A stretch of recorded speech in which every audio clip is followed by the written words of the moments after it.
বেগম জিয়ার সুস্থতা কামনায় মসজিদে দোয়া, আইন নয় বিদেশে চিকিৎসায় বাধা সরকার, অভিযোগ বিএনপির।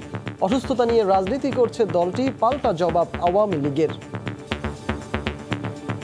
সরকার নির্দয়ভাবে দেশনেত্রীকে শেষ করে দেওয়ার জন্য আজকে বিদেশে গিয়ে চিকিৎসার পর্যন্ত সুযোগ দিচ্ছে না। বেগম জিয়াকে আপনারা স্লো পয়জনিং করছেন কিনা মাইনাস করার জন্য আমরা তো জানি না। সরকারের এখানে কোনো দায় নেই, কোনো কিছু হলে দায় বিএনপিকে দিতে হবে। দেখছিলেন প্রধান শিরোনাম। রাত 11টার সময় সঙ্গে আছি আমি সজল মিত্র রিচার্ড। এছাড়া খেলার খবর জানাতে খেলার সময় আমাদের সাথে থাকবেন। ধন্যবাদ রিচার্ড। বিশ্বের নানা প্রান্তের খেলাধুলার খবর জানিয়ে দেব আমি এসএম ইকবাল। এবার অন্যান্য শীর্ষ সংবাদ। 1 ডিসেম্বর থেকে বিআরটিসি বাসে শিক্ষার্থীদের ভাড়া অর্ধেক, জানালেন ওবায়দুল কাদের। আইন পুরোপুরি বাস্তবায়ন না হওয়ায় শৃঙ্খলা ফিরছে না সড়কে, বললেন সংশ্লিষ্টরা। রাতে পদ্মা সেতু আলোকিত করতে বসছে ল্যাম্পপোস্ট, জানুয়ারিতেই জ্বলবে বাতি। মেট্রো রেল স্টেশনে যাত্রীরা নেমেই পাবেন বিআরটিসি বাস।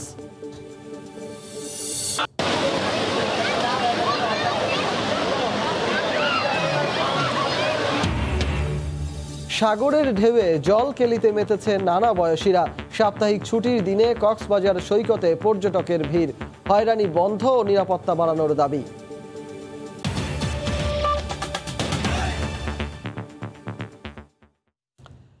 দিন দিন বেগম জিয়ার শারীরিক অবস্থার অবনতি হচ্ছে জানিয়ে বিএনপির স্থায়ী কমিটির সদস্য ডক্টর খন্দকার মোশাররফ হোসেন বলেছেন, আইন নয় সরকারই বেগম জিয়ার সুচিকিৎসায় বাধা হয়ে দাঁড়িয়েছে। সারা দেশে মসজিদে দোয়া ও মোনাজাত কর্মসূচির অংশ হিসেবে জাতীয় মসজিদ বায়তুল মোকাররমে বেগম জিয়ার রোগ মুক্তি কামনায় দোয়া শেষে সাংবাদিকদের একথা বলেন তিনি। এদিকে হাসপাতালে বেগম জিয়ার সঙ্গে দেখা করার পর মাওলানা ভাসানীর পরিবারের সদস্যরা জানিয়েছেন, বিএনপি নেত্রীর অবস্থা সংকটাপন্ন, তার কথা বলতে কষ্ট হচ্ছে। BNP chairperson Begum Khaleda Zia arthritis, heart, liver, kidney ও ডায়াবেটিস সহ নানা রোগে আক্রান্ত হয়ে গত 13 নভেম্বর তৃতীয় দফায় হাসপাতালে ভর্তি হলে এরপর থেকেই একের পর এক কর্মসূচি পালন করছে বিএনপি। শুক্রবার বাদ জুমা বায়তুল মোকাররম মসজিদে বেগম জিয়ার রোগ মুক্তি কামনায় পূর্ব ঘোষিত দোয়া মোনাজাত কর্মসূচিতে অংশ নেন বিএনপি ও এর অঙ্গ সহযোগী সংগঠনের সর্বস্তরের নেতাকর্মীরা। দেশের সকল ধর্মীয় উপাসনালয়ে প্রার্থনার পাশাপাশি জাতীয় মসজিদেও বেগম জিয়ার দ্রুত সুস্থতা কামনা করেন তারা।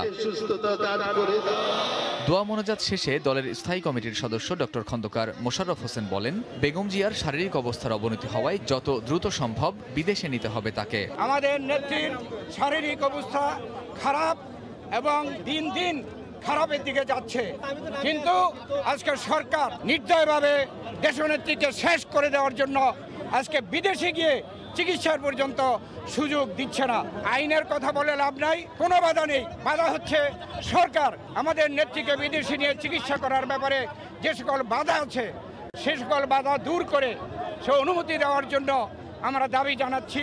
এদিকে সকালে নগরীর এভারকেয়ার হাসপাতালে চিকিৎসাধীন বিএনপি চেয়ারপারসনকে দেখতে এসে মাওলানা ভাসানীর পরিবারের সদস্যরা দাবি করেন, পুরোপুরি কথা বলতে পারছেন না বেগম জিয়া। সূত্র জানায়, বেগম জিয়ার দীর্ঘ রাজনৈতিক জীবন, দণ্ডিত হয়ে কারাগারে যাওয়া এবং সাম্প্রতিক অসুস্থতার মধ্যে এই প্রথম ভাসানী পরিবার দেখা করলো তার সঙ্গে।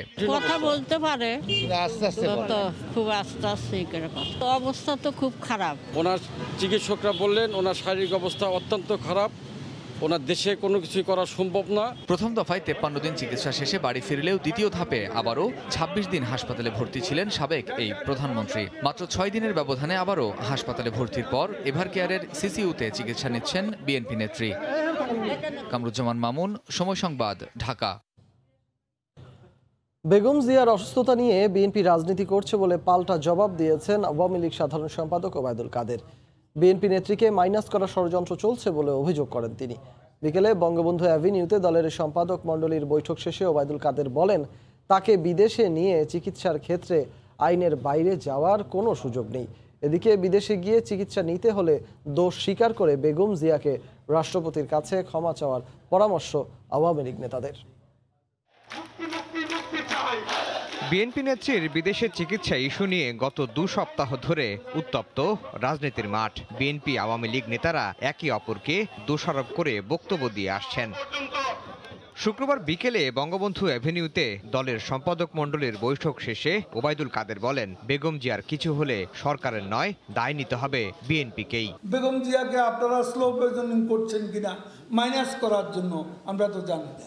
সেরকম কিছু করবেন বলেই কি আগে ভাগে উদুর পিঠে বুদুর গাড়ে চাপাতে আজকে আওয়ামী লীগের পর শেখ হাসিনার পর দৌড় চাপিয়ে যাচ্ছে। সরকারের এখানে কোনো দায় নেই, কোনো কিছু হলে দায় বিএনপিকে নিতে হবে। এ সময় বিএনপি নেত্রীর চিকিৎসা ইস্যুতে ষড়যন্ত্র মোকাবেলায় নেতাকর্মীদের সতর্ক ও প্রস্তুতি নেওয়ার নির্দেশ দেন ওবায়দুল কাদের। দেশ বিরোধী সব ধরনের ষড়যন্ত্র এবং চক্রান্ত প্রতিহত করতে সারা দেশে আওয়ামী লীগের নেতাকর্মীদেরকে সতর্ক অবস্থা সর্বাত্মক প্রস্তুতি গ্রহণের নির্দেশনা প্রদান করা হচ্ছে।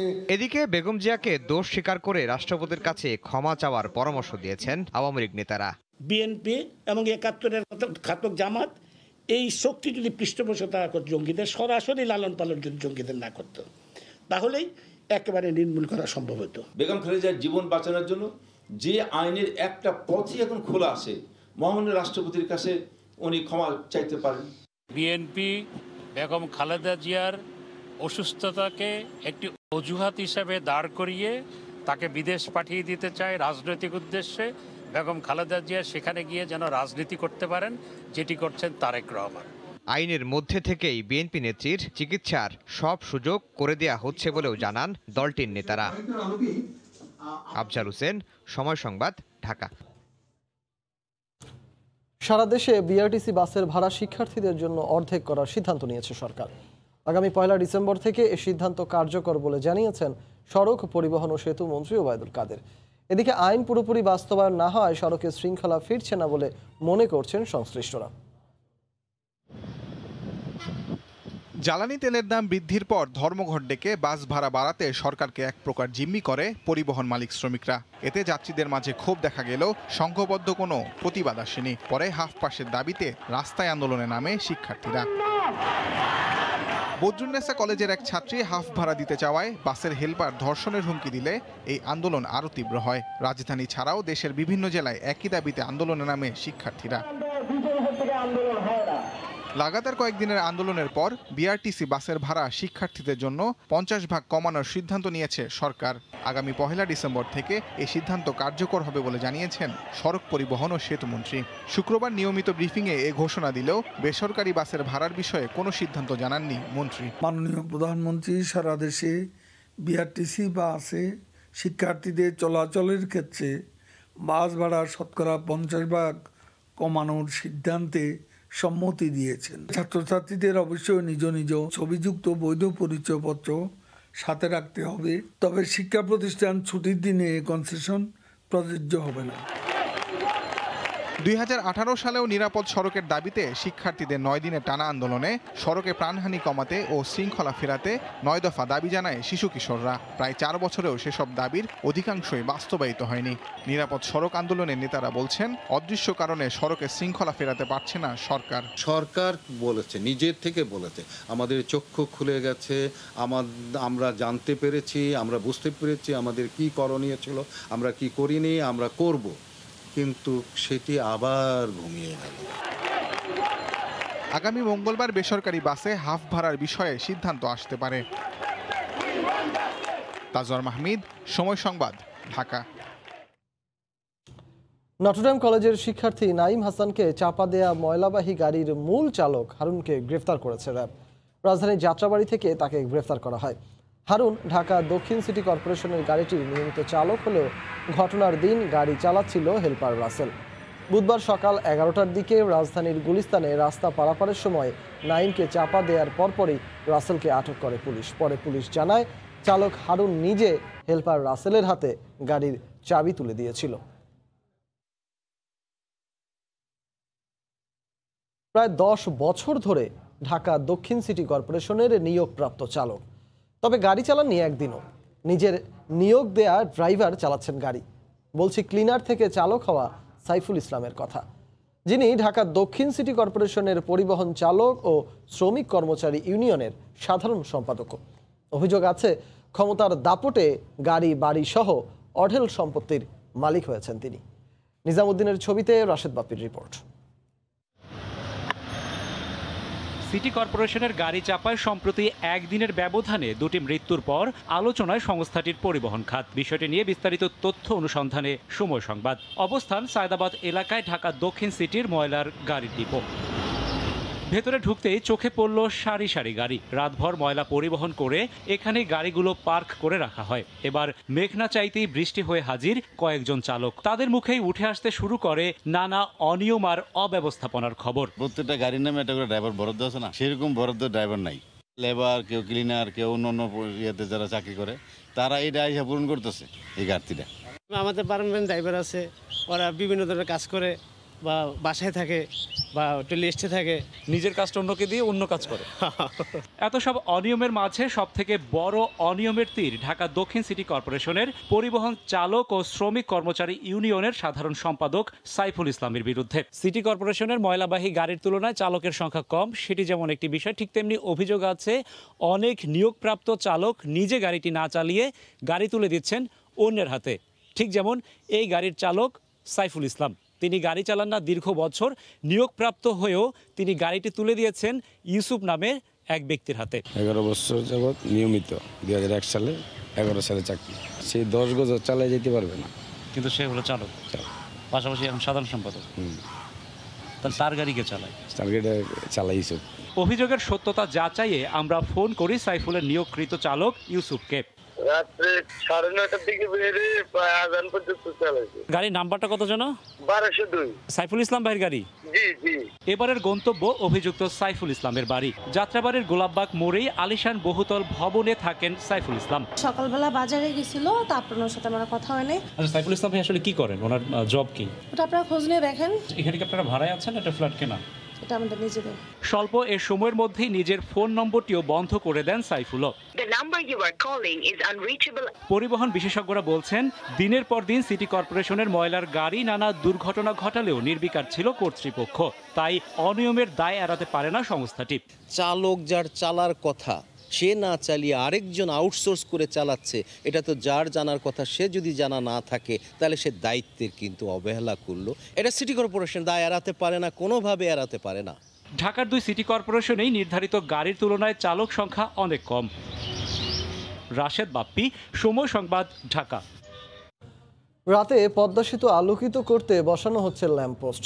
সেতুর মাওয়া প্রান্ত থেকে বসানো হচ্ছে বাতির খুঁটি। প্যারাপেট ওয়াল বসানোর পর রেলিংয়ের নির্দিষ্ট স্থানে স্থাপন করা হচ্ছে ল্যাম্পপোস্টগুলো। প্রকল্প পরিচালক বলছেন, জানুয়ারি মাসেই জ্বলবে সেতুর ল্যাম্পপোস্ট। নাসির উদ্দিন উজ্জ্বলের রিপোর্ট আর ছবি তুলেছেন আবু সাইদ। নির্মাণ শৈলীর শেষ পর্যায়ে পদ্মা সেতুর রেলিংয়ে একে একে বসানো শুরু হয়েছে ল্যাম্পপোস্ট। আগে তৈরি করে রাখা লাইটিং ব্লিস্টার সেগমেন্টে ক্রেনে পোস্টটি বসানোর পর স্ক্রু দিয়ে আটকে দেওয়া হচ্ছে। সেতুর রেলিংয়ের কাজ শেষ হওয়ার পরই শুরু হয়েছে ল্যাম্পপোস্ট স্থাপন কাজ। 95টি ল্যাম্পপোস্টের প্রথম চালান চীন থেকে প্রকল্প এলাকায় পৌঁছেছে। মাওয়া প্রান্তের সংযোগ সেতুর S7 ও S8 খুঁটির মধ্যবর্তী স্থানে স্টিলের তৈরি ল্যাম্প পোস্টের প্রথম মূল কাঠামো স্থাপন করা হয়।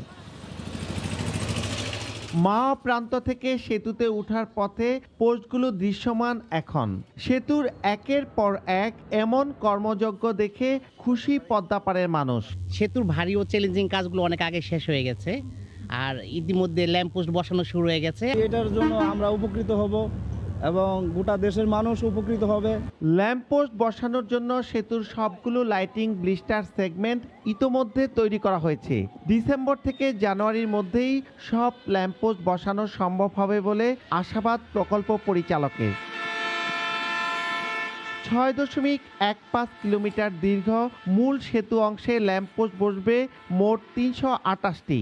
পদ্মা সেতুতে ল্যাম্পপোস্ট বসবে 416টি, আর সেতুর দূরপ্রান্তের সংযোগ সেতুতে স্থাপন হবে 88টি। মুন্সিগঞ্জের মাওয়া থেকে নাসির উদ্দিন উজ্জ্বল, সময় সংবাদ।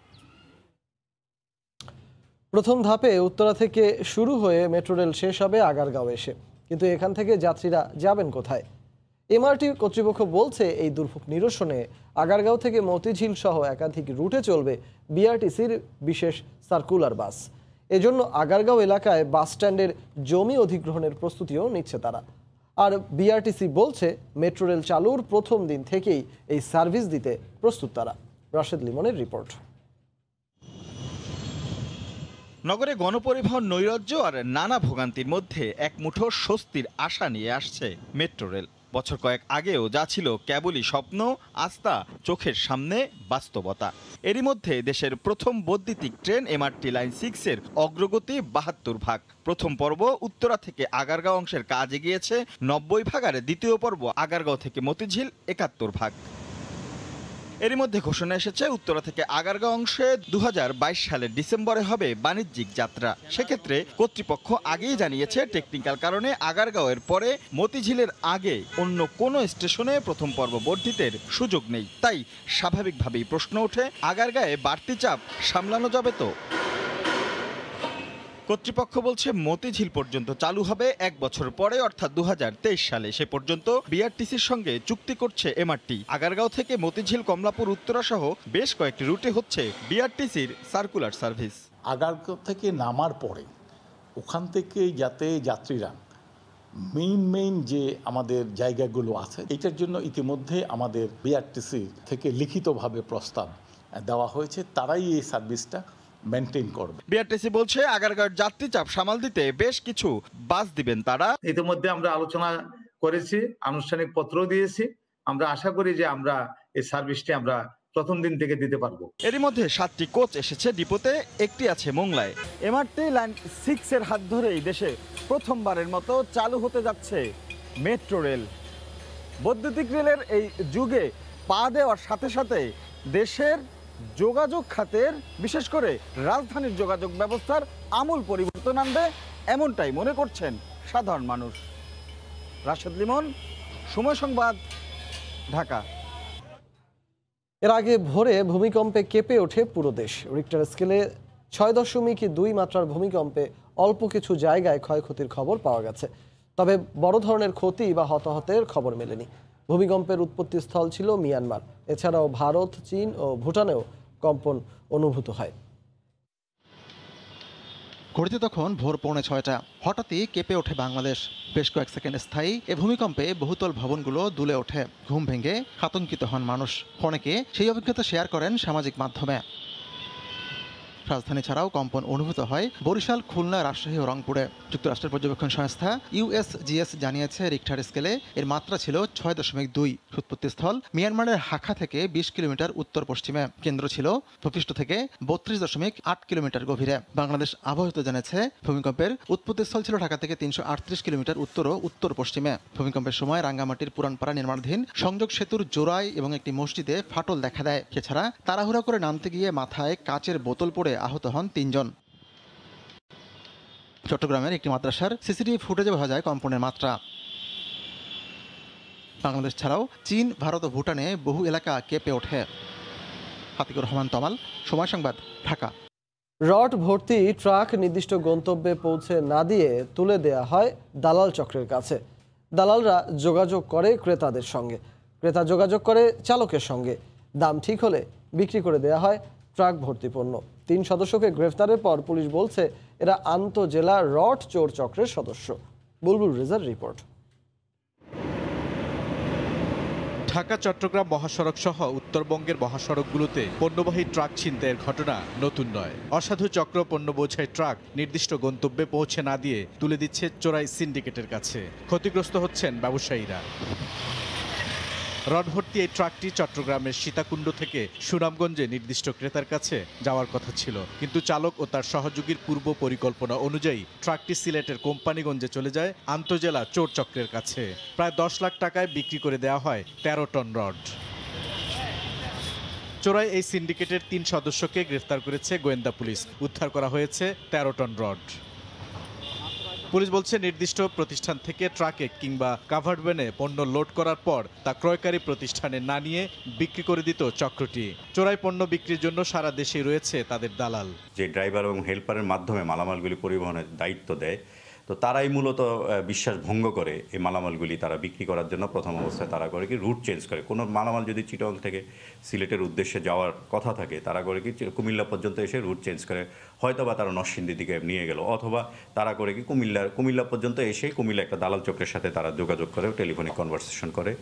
দালালের সাথে যোগাযোগ করার পরে দালাল ক্রেতা খুঁজতে থাকে। এইসব কোম্পানির মালিক যারা, তাদের কাছে আমাদের বিনীত অনুরোধ, হয় তারা নিজেদের কোম্পানির থ্রুতে তারা নিজেরা গাড়ি নিজেরাই নিজেদের ড্রাইভার নিজেদের গাড়ি তারা রাখবেন, অথবা যদি তারা ট্রান্সপোর্ট কোম্পানির কাছ থেকে তারা যদি ট্রাক ভাড়া নেন, তাহলে সেখানের জন্য ড্রাইভারের ভেরিফিকেশনটা করা হয়। হরহামেশাই চুরি হচ্ছে রপ্তানির জন্য বন্দরে পাঠানো তৈরি পোশাক থেকে শুরু করে আমদানি করা বিভিন্ন শিল্প কারখানার কাঁচামাল, ভোগ্যপণ্য, রড ও সিমেন্ট। মহাসড়কে পণ্য পরিবহন নিয়ে মহা আতঙ্কে ব্যবসায়ীরা।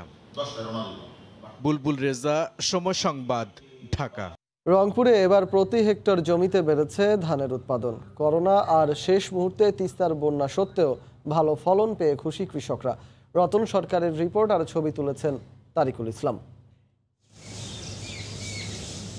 ক্ষেত থেকে কেটে বাঁধা আটির ভার কাঁধে কাঁধে যাচ্ছে কৃষকের উঠানে। সেখানে ঝাড়ামারের পর নতুন ধান গোলায় তুলছে কৃষক। একে তো করোনা, তার উপর শেষ মুহূর্তে তিস্তার বন্যার ক্ষতির পরও এবার পাকা ধানের মৌ মৌ গন্ধে ভরে উঠেছে চারিদিক। কৃষকের মনের আনন্দ সুরের ঢেউয়ে মুখরিত সোনালী প্রান্তর। কৃষকরা বলছেন এবার ফলন খুবই ভালো হয়েছে, প্রত্যাশারও অধিক। ধানটা একটু বেশি দামে নিছি, আমরাও খুশি, গেরস্থরা খুব খুশি। গেরস্থরা এবার মনে করেন ফলন খুব আল্লাহর রহমত ভালো হয়েছে। আলাদা এবার ফসল খুব ভালো। ধান আমরা গোলায় পৌঁছে দিয়ে দিচ্ছি, এটাই আমাদের খুশি। এবার কৃষক ধানের রেট মোটামুটি ভালো পাইছে। নানা কারণে এবার নবান্ন পয়লা অগ্রহায়ণে ধরে রাখা না গেলেও ভালো আবাদের আনন্দ আছে ঘরে ঘরে। ক্ষেত থেকে ধান কুড়িয়েও আবহমান বাংলার এই নবান্ন উৎসবে সামিল ভূমিহীন জমিহীন পরিবারগুলো। ধান কুড়াইতে যাচ্ছি, ধান কুড়িয়ে পিঠা খাবো। জায়গা জমি নাই, আমরা ইয়ানা কুড়ি করে পিঠে টিঠে খাই। ধান নাই, নবান করি কি দিই, এখন নিয়ে যায় যেখানে উসে কর্ম। কৃষি দপ্তর বলছে যে কোনো বছরের তুলনায় এবার ভালো ফলন কৃষকের মনে আনন্দ জুগিয়েছে। যে কোনো বছরের তুলনায় এবছরে ধানের ফলন প্রত্যাশিত হয়েছে, কারণ রোগবালাই, পোকামাকড় এইসবের আক্রমণ খুব মিনিমাম পর্যায়ে ছিল এবং কৃষকরা সেগুলোর ব্যবস্থা নেওয়ার কারণেই ফলন ভালো হয়েছে। কৃষি বিভাগের তথ্য অনুযায়ী এবার জেলায় 1,65,000 হেক্টর জমিতে আমন আবাদের লক্ষ্যমাত্রা 4,75,000 মেট্রিক টন। এখন পর্যন্ত 30% ধান কাটামারাই করে প্রতি হেক্টরে 3.16 মেট্রিক টন চাল পাওয়া গেছে, যা গত বছর ছিল 2.84 মেট্রিক টন। রতন সরকার, সময় সংবাদ, রংপুর। ছুটির দিনে কক্সবাজার সমুদ্র সৈকতে পর্যটকদের উপচে পড়া ভিড়। সাগরের নীল জলে মেতে ওঠেন সব বয়সীরা। পর্যটকদের নিরাপত্তায় সব ব্যবস্থা নেওয়া হয়েছে বলে দাবি ট্যুরিস্ট পুলিশের। আরও জানাচ্ছেন সুজাউদ্দিন রুবেল। সাগরের উত্তাল ঢেউ, জলকেলিতে মগ্ন নানা বয়সী মানুষ। শীত মৌসুমে সৈকতে বাড়ে পর্যটকের ভিড়। সাপ্তাহিক ছুটির দিনে মুখর হয়ে ওঠে সৈকত। সারা দেশ থেকে কক্সবাজারে ছুটে আসেন ভ্রমণ পিপাসুরা। এনভায়রনমেন্টাল বলেন, আপনার প্রাকৃতিক ভাবে বলেন, সব দিক থেকে চমৎকার একটা সময়। এখানে যে প্রাকৃতিক দৃশ্যে যে সৌন্দর্যতা আছে বাংলাদেশে, ওইটাই উপভোগ করার জন্যই আসলে আসি। সাগরের নীল জলরাশিতে মাতোয়ারা পর্যটক, তবে সৈকতে নানাভাবে হয়রানির শিকার হওয়ার অভিযোগ তাদের। সমস্ত জিনিসের দাম বেশি থাকে। আপনার দেখা যায় যে হচ্ছে আপনাদের গাড়ি ভাড়া, হোটেলে সিট পাওয়া যায় না। শুক্রবার অনুযায়ী যে পরিমাণ পুলিশ থাকা দরকার ছিল, সেই পরিমাণ পুলিশ তো অবশ্য নাই। পর্যটকদের নিরাপত্তায় সব ব্যবস্থা নেওয়া হয়েছে বলে দাবি ট্যুরিস্ট পুলিশের। যাতে ট্যুরিস্টের কোনো সমস্যা না হয় সেই কারণে পর্যটন এলাকাগুলোতে সার্বিক নিরাপত্তা ব্যবস্থা জোরদার করা হয়েছে। যেহেতু পর্যটকের সংখ্যা দিন দিন বাড়ছে, সেহেতু স্যারের নির্দেশনায় আরও জোরদার করা হয়েছে। কক্সবাজার সমুদ্র সৈকত ছাড়াও পর্যটকরা ঘুরে বেড়াচ্ছেন দরিয়ানগর, ইরানি, হিমছড়ি, পাতুয়ারটেক ও প্রবালদ্বীপ, সেন্ট মার্টিনে। সুজাউদ্দিন রুবেল, সময় সংবাদ, কক্সবাজার।